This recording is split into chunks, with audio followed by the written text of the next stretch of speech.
memahami, terlebih diberi kesanggupan untuk melakukan firman-Mu. Buatlah kami memilih sama seperti Maria duduk diam untuk mendengarkan firman-Mu. Kuduskan, sucikan kami Tuhan, sehingga kami dilayakkan bertemu dengan Engkau dalam firman.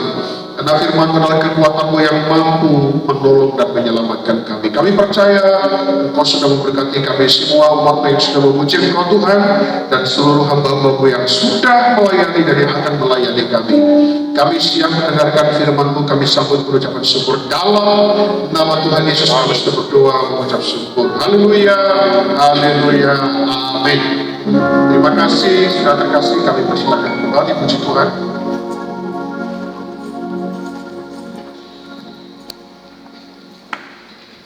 Melalui Ibu Gembala menyampaikan dan berbagi firman Tuhan. Nah, saudara terkasih, biarlah kita antusias menyambut firman, karena firman ini menjadi kebutuhan dan keperluan kita. Kita bayangkan pada waktu bangsa Israel keluar dari Mesir, mereka harus hidup, dan hidup mereka itu dari mana yang setiap hari disediakan. Mana yang hari ini itu bekal untuk hari ini. Gak ada mana yang hari ini jadi bekal untuk minggu depan, untuk besok. Gak ada. Artinya bahwa tiap-tiap hari yang mereka dapatkan itulah bekal mereka. Makanya saudara terkasih, setiap firman yang disampaikan kepada kita harus tangkap itu sebagai satu bekal yang menjadi kekuatan kita pada hari itu. Firman Tuhan katakan kesusahan sehari cukuplah untuk sehari. Artinya bekal hari ini mari kita tangkap dan kita nikmati, antusias untuk mendapatkan bekal itu, sehingga besok tentunya kalau kita antusias hari ini, Tuhan akan sediakan lebih enak lagi. Amin. Kalau saudara menerima tamu, saudara lihat tamu itu nikmati apa yang kita telah berikan, tentu kita akan semangat memberi lagi pada besok hari dan hari-hari berikutnya, gitu ya. Nah, saudara, Tuhan juga demikian. Untuk itu mari pada saat pagi hari ini, mari antusiaslah menyambut firman Tuhan, karena firman itu adalah kekuatan Allah yang mampu menolong dan menyelamatkan kita. Kita buka kitab kita dalam Yohanes pasal yang ke-14. Yohanes pasal yang ke-14 ayat yang ke-21 sampai dengan ayat yang ke-24. Kami masih bawa saudara untuk merenungkan bagaimana kita punya sikap terhadap ketaatan, ya. Jadi seperti yang minggu lalu, dua minggu lalu ya, kami sampaikan bahwa hari-hari ini perlu kita diingatkan akan ketaatan. Kenapa saudara? Bagaimanapun perkataan kita, komitmen kita, menyangkut hubungan kita dengan Yesus, maka semua itu akan sia-sia kalau di dalam hubungan ini tidak ada ketaatan. Gitu ya, jadi nggak ada kekristenan itu kalau tidak ada ketaatan. Ya, itu hanya nama saja, ya, lambang saja, simbol saja. Mari kita baca dalam Yohanes pasal yang ke-14 ayat yang ke-21. Barang siapa memegang perintahku dan melakukannya, dialah yang mengasihi aku. Jadi saudara, yang pertama, wujud mengasihi Yesus itu harus dimulai dari memegang dan melakukan. Jadi dasar ini yang harus mulai kita bangun dalam kehidupan kita sebagai wujud bahwa kita mengasihi Tuhan. Jadi artinya sejujurnya banyak di antara kita yang perkataan kita dengan perbuatan itu selisih. Kadang-kala perkataan kita bahwa kita orang Kristen, Kristen itu adalah pengikut Kristus, mengikuti Yesus. Tetapi kita tidak mau memegang dan melakukan. Jadi bisa jadi kita bayangkan tiap-tiap hari Yesus bisa berkata dengan kita, kalau kita lihat dengan iman, kamu itu munafik. Kamu bilang bahwa kamu orang Kristen, kamu mengasihi aku. Apa yang kau lakukan? Apa yang kau pikirkan? Nah saudara, setiap hari saya selalu merenungkan ini dalam rangka menata apa yang saya lakukan setiap hari sebagai wujud bahwa saya mengasihi Yesus. Ya, sekali lagi, mari yang menjadi fondasi, mari pegang perintah Tuhan dan lakukan, maka dialah yang mengasihi aku. Dan barang siapa mengasihi aku, ia akan dikasihi oleh Bapa-Ku, dan aku pun akan mengasihi dia dan akan menyatakan diriku kepadanya. Ini yang sangat luar biasa membanggakan sebagai anak-anak Tuhan. Kenapa? Setiap hari, setiap saat Tuhan terus menyatakan dirinya kepada kita. Dalam senangnya kita, dalam susahnya kita, dalam permasalahan hidup kita, dalam rasa sakit kita, Tuhan terus menyatakan dirinya kepada kita. Bayangkan kebahagiaan kita sebagai orang-orang percaya, Dia Raja di atas segala raja, mau hadir dan terus menyatakan dirinya kepada kita. Adakah itu jadi pengalaman dalam kehidupan kita setiap hari? Karena kenyataannya banyak di antara kita merasa tersendiri dalam menghadapi masalah persoalan kita. Takut, galau, apalagi khawatir. Kenapa? Karena menjalani hidup ini dengan kekuatan dirinya sendiri. Tidak ada kekuatan lain yang hadir menyertai. Saudara, sekali lagi garis bawahi, aku akan menyatakan diriku kepada siapa? Kepada setiap orang yang memegang dan melakukan perintah Tuhan. Jadi untuk itu saudara, dalam kekristenan kita ini, mari kita berlomba-lomba pegang dan lakukan firman. Inilah ketaatan kita. Sebab bila mana kita memegang dan melakukan perintah Tuhan, Tuhan katakan, ini kamulah yang mengasihi. Dan barang siapa mengasihi aku pun mengasihi dia, dan Bapa-Ku juga mengasihi dia. Dan aku akan menyatakan diriku kepadamu. Kemudian ayat yang ke-20. Yudas yang bukan Iskariot berkata kepadanya, Tuhan, apakah sebabnya maka engkau hendak menyatakan dirimu kepada kami dan bukan kepada dunia? Kenapa kepada kami? Jadi saudara, saya ingin sampaikan bahwa kekristenan itu adalah hubungan pribadi, person. Jadi kita nggak boleh pengaruh apapun yang ada di sekitar kita, di sekeliling kita. Jangan ikuti kita. Kekristenan itu pengalaman pribadi. Makanya Yudas menyatakan kenapa menyatakan dirimu kepada kami dan bukan kepada dunia?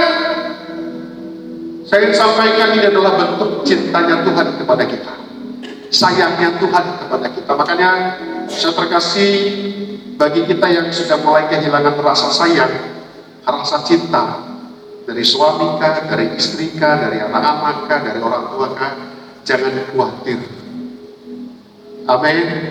Tuhan mencintai kita, Tuhan mengasihi kita, dan setiap hari dengar dengan iman perkataan cinta ini kepada setiap kita, lebih daripada yang lain. Dan tangkap, waktu kita tangkap, kita beri hati kita kepada Tuhan. Jangan ke yang lain, saudara. Saya sering menyampaikan kepada anak didik saya, jangan beri hatimu 100% kepada siapapun. Kenapa? Karena kamu akan terkejut betapa sulitnya mengambil hatimu kembali. Makanya beri hatimu kepada Tuhan. Jangan ke yang lain. Jangan kepada benda, jangan kepada seseorang, jangan kepada harta. Jadi sekali lagi, kenapa kepada kami?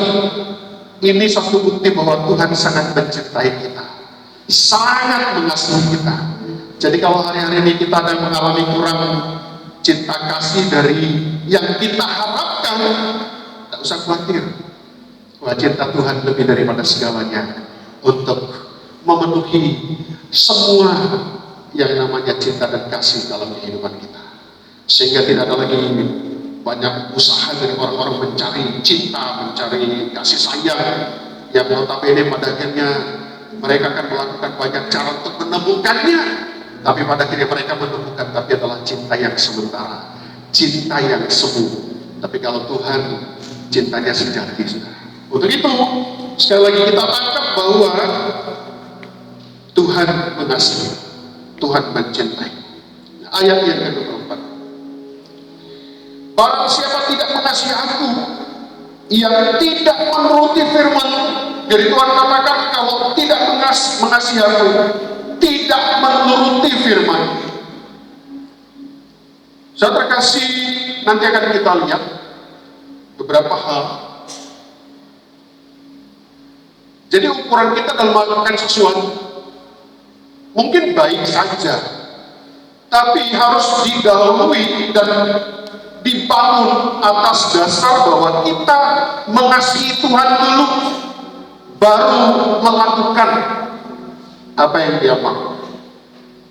Ada banyak hari-hari ini dia melakukan sesuatu tanpa didasari mengasihi Tuhan.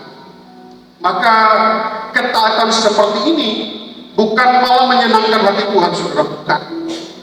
Seperti yang saya sampaikan pada 2 minggu lalu, pada waktu tabut diusung, dibawa, dan ternyata adalah di salah satu sisi yang membawa tabut ini mungkin kelelahan, kecapean, jadi hampir terjatuh. Tapi ada seorang bernama Musa, cepat-cepat dia membantu, cepat-cepat dia mengangkat. Baikkah? Baik. Pantaskah? Pantas. Tapi ternyata kalau Tuhan tidak memerintah, kalau Tuhan tidak menyuruh, kalau bukan didasari oleh karena kita mengasihi Tuhan, maka kematian. Makanya saudara, kenapa kami hari-hari ini menyampaikan mengenai ketaatan ini? Karena kompensasi dari ketidaktaatan itu bukan main-main, saudara. Kematian, mati.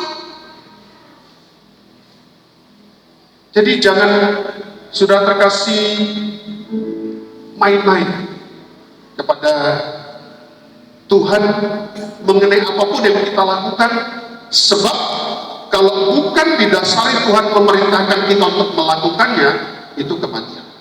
Maka sudah dikatakan ayat 24, barang siapa tidak mengasihi aku, ia tidak menuruti perintah. Dan firman yang kamu dengar itu bukanlah daripadaku, melainkan dari Bapa yang mengutus aku. Jadi saudara, benar-benar Bapa di surga lewat Yesus mengingatkan kita untuk terus mencintai dan mengasihi Dia, sehingga kita terus menerus melakukan apa yang Tuhan. Nah saudara, bagaimana kita tahu bahwa segala sesuatu dalam kehidupan kita sehari-hari berasal dari Tuhan? Nah, ingin saya sampaikan saudara bahwa ada pribadi yang menyertai kita, ada pribadi yang terus-menerus mendampingi kita, dan pribadi ini terus mengingatkan, menasehati. Mengingatkan apa? Mengingatkan firman. Siapa pribadi itu? Roh Kudus. Jadi Roh Kudus akan terus berbicara dalam semua aktivitas kita. Bukan hanya berkaitan dengan kegiatan-kegiatan rohani seperti itu. Tidak. Tapi dari seluruh kegiatan kita. Saya selalu katakan dalam apapun yang Tuhan percayakan, yang kita bisa lakukan tiap-tiap hari, walaupun itu adalah sesuatu yang kecil. Bila mana Roh Kudus mengingatkan kita untuk melakukannya, maka itu adalah wujud bahwa kita mencintai Tuhan. Dan saudara, sekali lagi, bahwa bila mana kita melakukan dengan sungguh-sungguh, maka tiap-tiap hari dari apapun yang kita lakukan, maka Tuhan akan terus menyatakan dirinya kepada setiap kita. Nah saudara, berbicara mengenai ketaatan, seperti yang kami sampaikan tadi, bahwa banyak hal yang mendorong, banyak hal yang mendasari kenapa orang taat, dan ketaatan seperti apa yang sebenarnya Tuhan inginkan dalam kehidupan kita.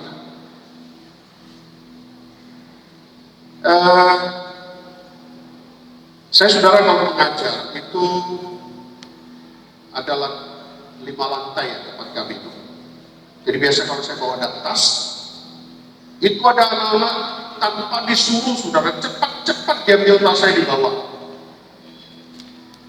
Tapi beberapa anak memang ikhlas, memang anak itu benar-benar tulus dia bawa.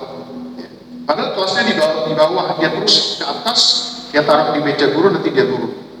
Tapi saya lihat saudara, ada yang punya mau, ada yang punya ada sesuatu yang mendasari dia, bukan karena dia tahu. Dan saya lihat yang seperti yang punya kelebihan sedikit mengenai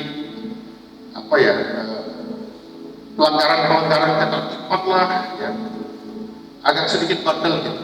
Ini juga cekatan, ya, cepat.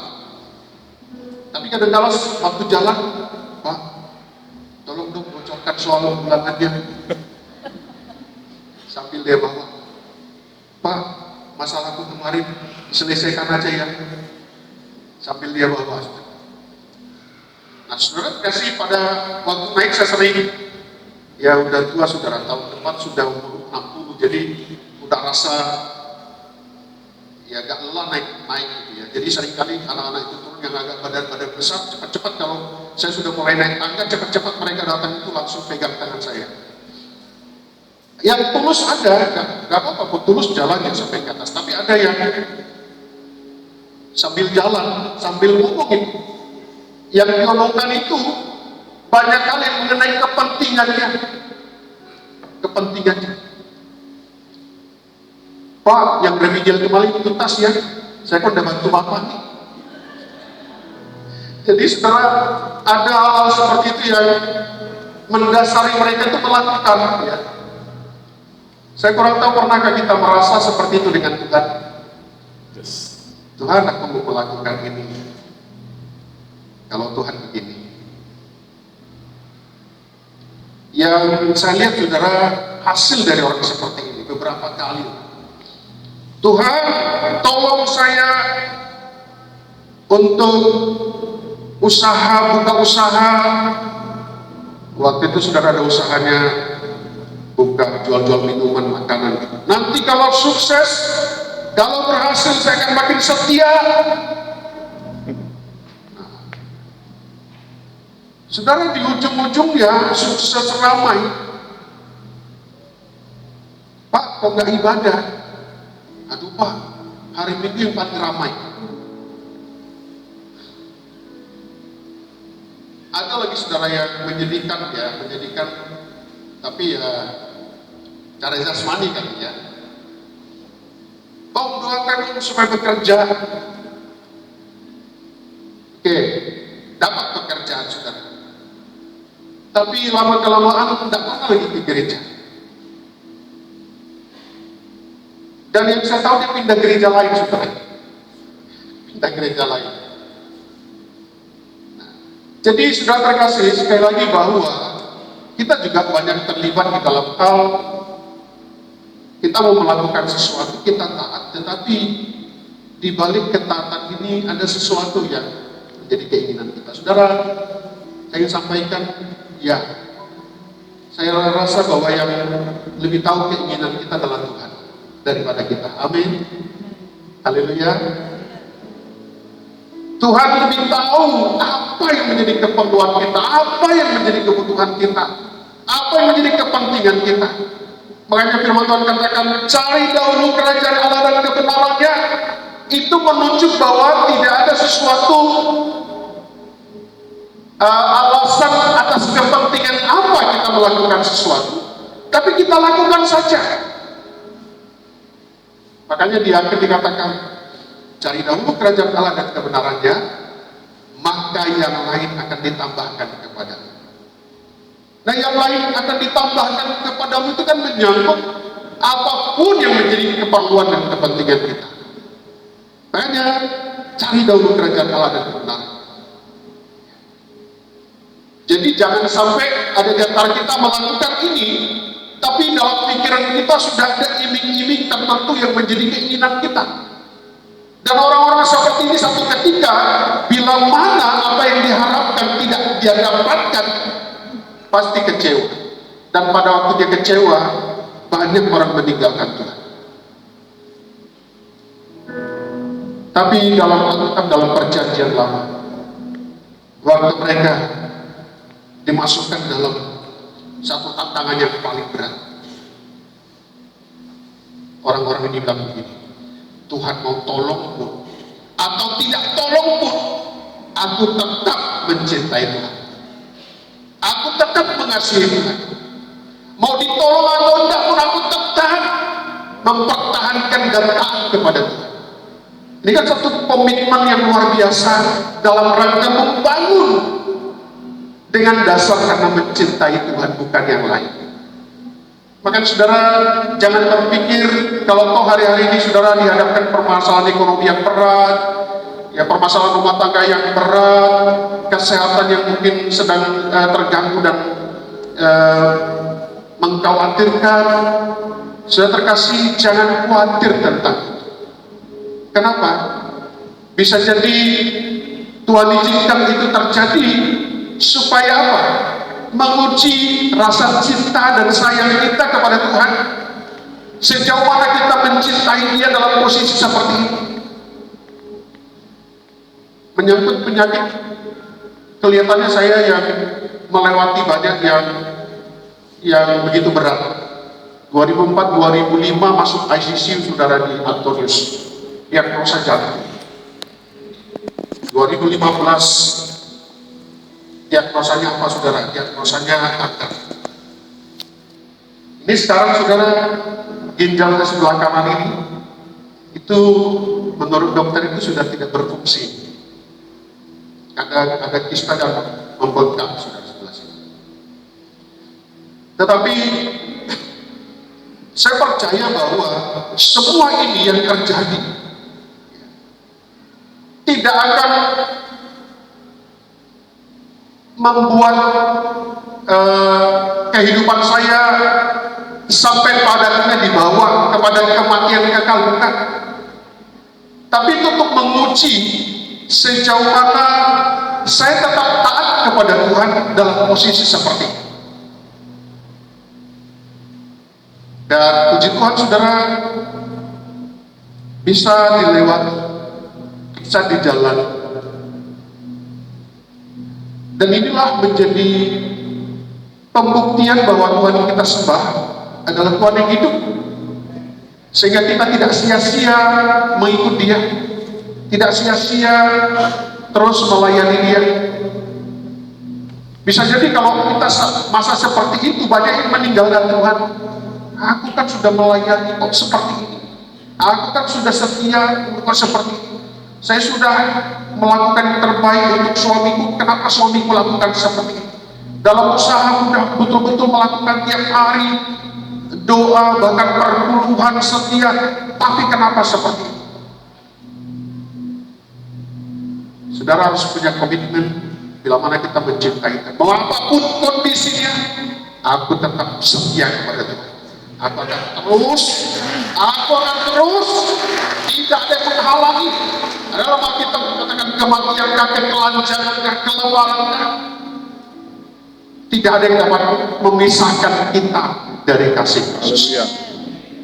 Jadi untuk itu saudara, masalah ke depan itu makin berat. Alkitab sudah menyebut pada masa-masa terakhir akan terjadi masa-masa yang sukar.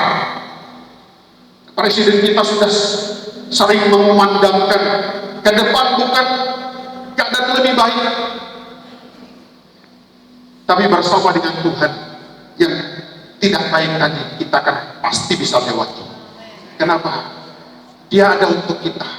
Dia akan terus menyatakan dirinya kepada kita, sehingga pada saat kita melewati jalan tertentu, dia akan katakan, belok kanan, belok kiri. Saya sedang bayangkan kita sedang berjalan kayak kita menuju tempat yang kita tidak tahu alamatnya. Pernah saudara mengalami seperti itu?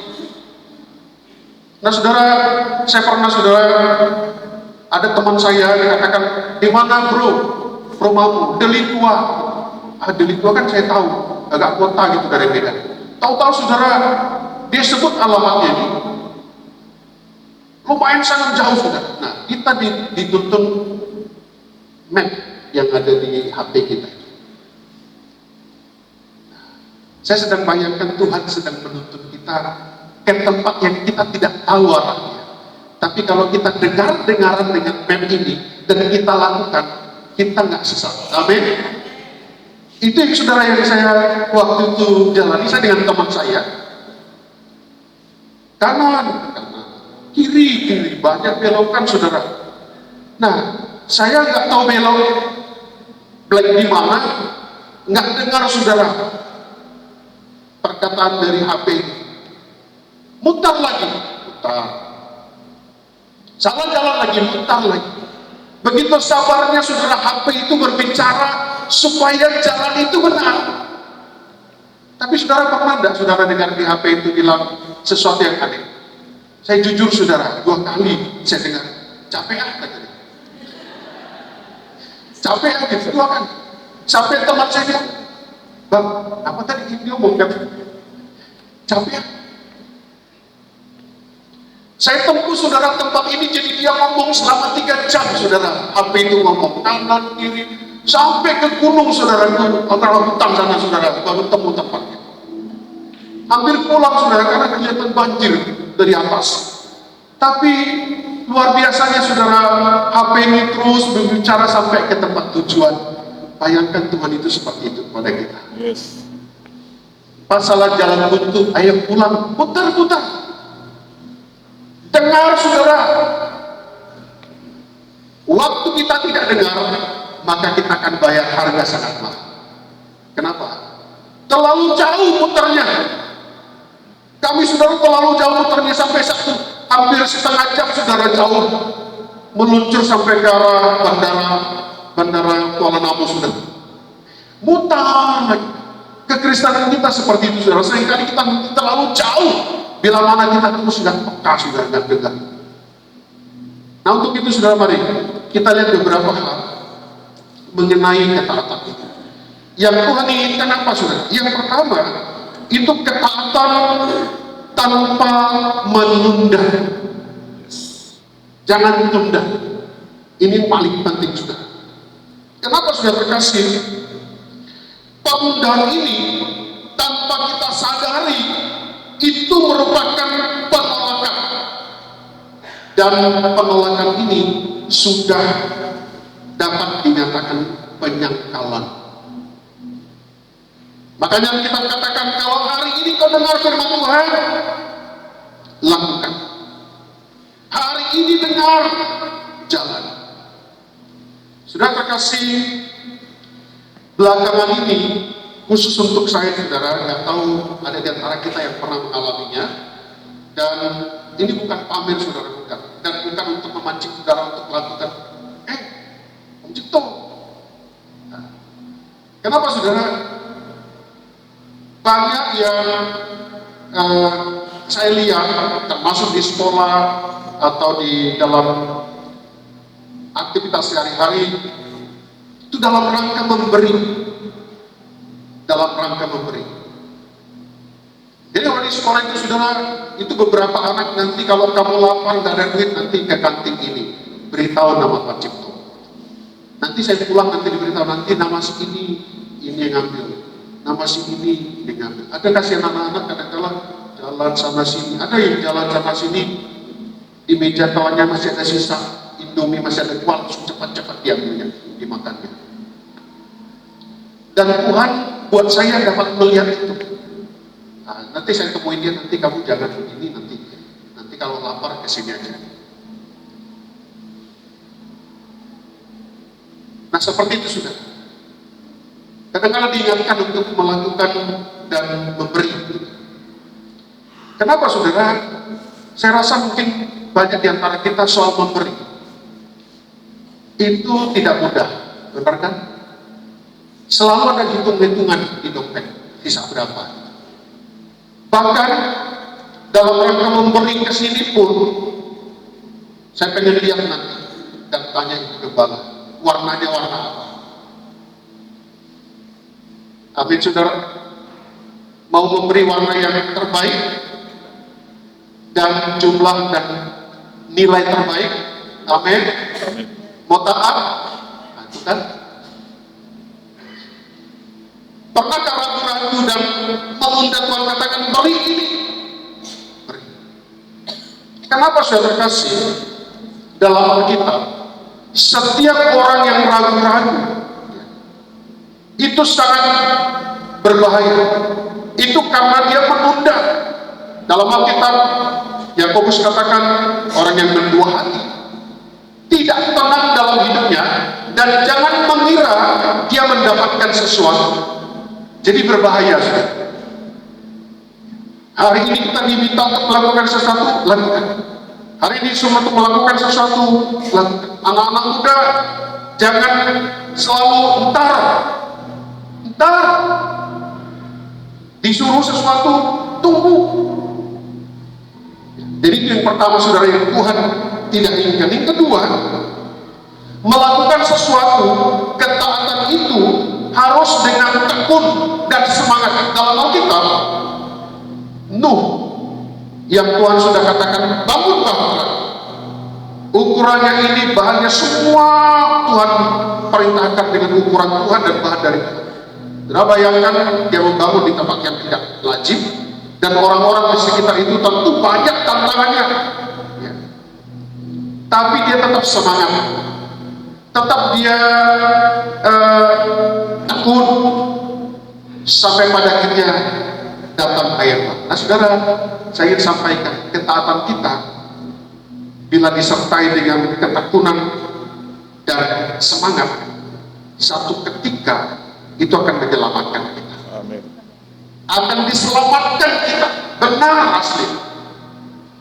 Nuh, dia membangun bahtera, tempat dia dan keluarganya diselamatkan, terus dengan setia. Untuk itu saudara, mari kita terus taat dengan tekun dan bersemangat. Kemudian yang ketiga saudara, taat. Tuhan menghendaki taat dengan ucapan syukur. Ini sangat berbahaya saudara, bila mana kita tidak melakukan dengan ucapan syukur. Kenapa? Ini berkaitan dengan kematian. Dalam Alkitab, saudara mungkin masih ingat tentang bagaimana Kain dan Habel dalam mempersembahkan sesuatu. Saudara lihat bahwa Kain melakukan hal yang sama dengan Habel, tapi kenapa Tuhan berkenan dengan apa yang dilakukan Habel? Karena ternyata Kain tidak melakukannya dengan ucapan syukur. Apa buktinya? Dia tidak mengucap syukur, mulai benci, mulai iri, mulai ngelihat kenapa ini begini, sampai kepada kematian saudara. Kemudian yang kedua sudah terkasih, Ananias dan Safira, kenapa tidak melakukan dengan ucapan syukur? Karena pada waktu itu sudah terkasih, Tuhan sudah berikan dia berkat, dia jual. Rasul katakan, berapa kamu jual? Sekian. Istrinya juga bilang sekian. Tidak mensyukuri apa yang dia dapatkan. Dia memang taat untuk memberikan apa yang mereka punya kepada Tuhan, tapi memberikan tidak dengan sepenuhnya.